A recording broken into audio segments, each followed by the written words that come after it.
Hello students, इस video के अंतर्गत हम लोग कुछ ऐसी बातों के विषय में जानकारी प्राप्त करेंगे जो याद रखना बहुत आवश्यक है। इसके पीछे जो शिष्टाचार से संबंधित कुछ शब्द, कुछ वाक्यांश, कुछ वाक्य आपको बताए गए जो दैनिक जीवन में बातचीत की शैली में काफ़ी उपयोगी साबित होते हैं, उनमें मुख्य बात क्या है, क्या हमें दिमाग में बनाए रखना चाहिए, कौन सी सावधानी बरतनी चाहिए, उसके संबंध में यह बातें दी गई हैं।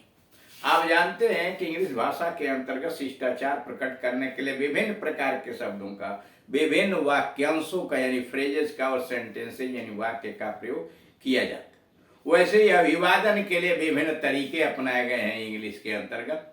यूँ तो आप जानते हैं कि विभिन्न देश, विभिन्न भाषाओं में शिष्टाचार प्रकट करने के अलग अलग तरीके, हर भाषा का अपना अपना शब्द है, अपने अपने तरीके से वह आदर प्रकट किया जाता है, शिष्टाचार प्रकट किया जाता है। हिंदी में अलग, उर्दू में अलग, अंग्रेजी में अलग। यहाँ बात अंग्रेजी की है और चूंकि हम लोग हिंदुस्तान में रहने वाले हैं तो हिंदी से अंग्रेजी, अंग्रेजी से हिंदी में मुख्य रूप से हम उसी की बात करते हैं। बाकी भाषा के अंतर्गत किस तरह से शिष्टाचार प्रकट किया जाता है उर्दू में, अरबी में आदि, वह अपने हिसाब से, लेकिन हम लोग तो मुख्य रूप से हिंदी और अंग्रेजी में है। तो हिंदी में क्या अंतर है, अंग्रेजी में क्या अंतर है, जो किसी को सम्मान प्रकट किया जाए या क्षमा मांगा जाए, उसी से संबंधित जो प्रमुख बातें हैं वह रख दी गई। तो इसीलिए हेडिंग पड़ा टू रिमेम्बर, कौन सी बातें याद रखने लायक हैं। जैसे यहाँ देख रहे हैं कोर्टेसी या मैनर से संबंधित मुख्य बातें, यानी जो शिष्टाचार हम प्रकट करते हैं, उस शिष्टाचार के अंतर्गत प्रमुख रूप से कौन कौन सी बातें हैं, क्या हमें दिमाग में बनाए रखना चाहिए, क्या सावधानी बरतनी चाहिए, वे सारी चीजों की जानकारी यहां दी गई है। पहला है, आप जानते हैं कि प्रत्येक देश में भाषा के अनुसार, अपने अपने भाषा के अनुसार शिष्टाचार प्रकट करने के लिए अलग अलग तरीके हैं, पृथक पृथक पद्धति अपनाई जाती है। उर्दू में अलग पद्धति अपनाई जाती है, हिंदी में अलग पद्धति अपनाई जाती है, इसी तरह से अंग्रेजी में अलग पद्धति अपनाई जाती है। हर देश के अंतर्गत शिष्टाचार प्रकट करने के अलग अलग तरीके हैं भाषा के अनुसार। उसी प्रकार से हिंदी के अंतर्गत आदर सूचक शब्द प्रकट करने के भी विभिन्न तरीके हैं। यहां आप देखते हैं कि जब किसी का नाम लिया जाता है, हिंदी में आदर के साथ जब किसी का नाम लिया जाता है तो उसके पीछे जी लगा दिया जाता है। मोहन जी जरा यहाँ आइए, मुकेश जी वहां जाइए, जी लगा के आदर सूचक सम्मान प्रकट किया जाता है। जबकि इंग्लिश में ऐसा नहीं है, जी वगैरह नहीं लगता। सबके लिए मान लीजिए अगर राधा है तो मिस्टर लगा दिया जाता है, श्री के लिए मिस्टर लगा दिया। इसके अलावा आप जानते हो कि ये तो रहा है आपका जी लगाने का, जो सभी थर्ड पर्सन के आदियात के पीछे लग जाता है। लेकिन जब मध्यम पुरुष में हम आते हैं, सेकेंड पर्सन में आते हैं, यू में, तो वहां भी आप देखते हैं दो शब्द हिंदी में इजाद कर दिए गए, तुम और आप। आपके द्वारा मध्यम पुरुष यानी सेकेंड पर्सन के व्यक्ति को सम्मान प्रकट किया जाता है, तुम न कह के आप कहा जाता है। आप जो है एक सम्मान सूचक शब्द है, अपने से बड़ों के लिए उसका प्रयोग किया जाता है। ऐसा नहीं को पाबंदी अपने से बड़ों के लिए, छोटे से भी प्रयोग किया जा सकता है। वो तो बोलने वाले पर निर्भर है कि कितना शिष्ट है, किस तरह से वो बात करता है। अब थर्ड पर्सन में जब हम जाते हैं तो वह के जगह पर वे बहुवचन का प्रयोग कर देते हैं। ध्यान, मान लीजिए किसी को कहना हो कि उसके पिताजी बीमार हैं, ठीक है बोला जाए तो उसके पिताजी बीमार हैं, है नहीं कहा जाता है क्या है, बहुवचन की क्रिया। और जब आगे वह कहना होगा तो वह नहीं कहते हैं वे कल दिल्ली जाएंगे, वह कल दिल्ली जाएगा नहीं कहेंगे, लोग असभ्य व्यक्ति है। वे कल दिले जाएंगे। वे क्या है? बहुवचन है हिंदी में, थर्ड पर्सन के अंतर। लेकिन इंग्लिश में ऐसी कोई व्यवस्था नहीं है। ऊपर से लेकर नीचे तक, चाहे वो आदमी कितना हो, छोटा हो, कितना हो, बड़ा हो, सबके लिए यू का ही प्रयोग किया जाता है। उसके लिए मध्यम पुरुष में यू ही आता है, आपके लिए कोई अंग्रेजी नहीं है। और थर्ड पर्सन में कुछ भी हो तो एक आदमी के लिए, चाहे वो श्रेष्ठ हो या निम्न हो, वह का ही प्रयोग किया जाता है। मतलब थर्ड पर्सन में ही क्रिया लगाई जाती है और थर्ड पर्सन का ही सब्जेक्ट प्रोनाउन प्रयोग किया जाता है, जैसे ही, सी, इट प्रयोग किया जाता है। मतलब थर्ड पर्सन में भी हिंदी में जब हम कोई बात शुरू करते हैं तो उसके अंतर्गत हम थर्ड पर्सन में सम्मान के लिए वे कह देते हैं, एक वचन के लिए, सिंगुलर नंबर के लिए भी वे करते। गांधी जी का जन्म, मान लीजिए गांधी जी का जन्म पोरबंदर आदि आदि में हुआ था, वे कहा जाता है। पिताजी के लिए वे, बड़े के लिए वे, ऐसे कहा जाता है। लेकिन आदमी तो ये कहो तो बहुवचन हुआ। और क्रिया भी अपने से बड़ों के लिए हैं कहा जाता है, जबकि हैं तो बहुवचन। लेकिन सिंगुलर में जब लगाया जाता है तो सिंगुलर नंबर ही इज कहा जाता है। जैसे मान लीजिए पिताजी बीमार है, वे कमरे में है नहीं, हैं, ये नहीं बहुवचन, सम्मान प्रकट करने के लिए। लेकिन हिंदी में तो आप यही कहेंगे he is in the room. तो यहाँ ये जो कुछ मुख्य बातें शिष्टाचार से संबंधित बातें दी गई हैं, वही लिखी हुई है कि प्रत्येक देश में भाषा के अनुसार शिष्टाचार प्रकट करने की अलग अलग पद्धति है, अलग अलग ढंग है। यानी देश कोई भी हो, हर जगह शिष्टाचार प्रकट किया जाता है। भाषा में भी अलग अलग शिष्टाचार के शब्द हैं जिनके माध्यम से शिष्टाचार प्रकट होता है। इसी प्रकार आदर सूचक अभिव्यक्ति के लिए हिंदी में बहुवचन का प्रयोग किया जाता है। अभी बताया ना कि पिताजी कमरे में हैं, पिताजी जबकि सिंगुलर लेकिन हैं कहा जाता है, बहुवचन का प्रयोग किया जाता है। जबकि अंग्रेजी में आदर सूचक में भी सिंगुलर नंबर ही रहता है, यानी वहां singular number he is, Ram is, ऐसे। प्रधानमंत्री दिल्ली में है नहीं, हैं क्या कहा जाता है। लेकिन इंग्लिश में तो प्राइम मिनिस्टर इज ही लगाएगा, सिंगुलर नंबर का वर्ब लगाया जाता है। हिंदी में नाम के बाद जी आप लगाते हैं आदर प्रकट करने के लिए, मोहन जी, सोहन जी, राम जी, ऐसे करके आप, सीता जी, सबके पीछे जी लगा देते हैं आदर सूचक। लेकिन जैसे श्री केदार जी आए हैं, जरा ध्यान दीजिएगा, श्री से तो कोई बात, लेकिन पीछे जी लगाया गया। अब जी के लिए इंग्लिश में कोई व्यवस्था नहीं है, और यहाँ हैं बहुवचन की क्रिया, लेकिन यहाँ इंग्लिश क्या लिखा है? Mister Kedarnath has come. देखिए सिंगुलर नंबर का वर्ब है और यहाँ मिस्टर केदारनाथ, जी की कोई अंग्रेजी नहीं है, यानी मिस्टर केदारनाथ हैज कम।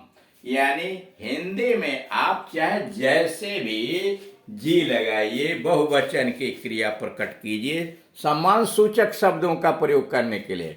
लेकिन इंग्लिश में ऐसा नहीं चलता, वहां सिंगुलर नंबर का ही वर्ब लगेगा और सिंगुलर नंबर में ही प्रयोग किया जाता है। अब नंबर 2 में आइए। हिंदी में मध्यम पुरुष में आदर प्रकट करने के लिए तुम की जगह आपका प्रयोग करते हैं। हिंदी में सेकंड पर्सन के लिए, मध्यम पुरुष के लिए आदर प्रकट करने के लिए आपका प्रयोग किया जाता है, तुम नहीं बोला जाता है।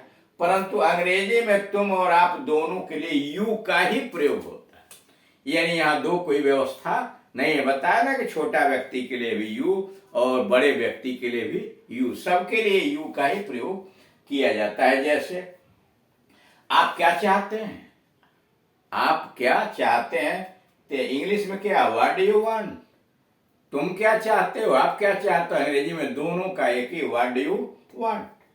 इसी प्रकार हिंदी में अन्य पुरुष में आदर की दृष्टि से वह के स्थान पर वे का प्रयोग होता है। कहा इसी प्रकार से हिंदी में अन्य पुरुष यानी थर्ड पर्सन में वह के जगह पर वे का प्रयोग किया जाता है, जबकि अंग्रेजी में एक वचन का प्रयोग होता है।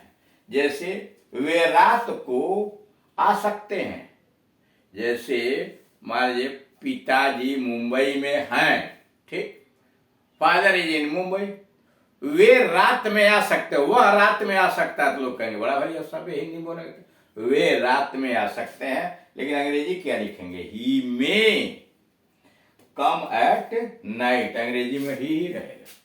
ठीक, अब आइए, ये तो रहा आपका कोर्टेसी शिष्टाचार से संबंधित कुछ बातों को दिमाग में बनाए रखना। अब जरा क्षमा मांगने में आइए। पिछले चैप्टर में क्षमा से संबंधित बातें भी विभिन्न प्रकार के शब्द, वाक्यांश और सेंटेंस आए थे।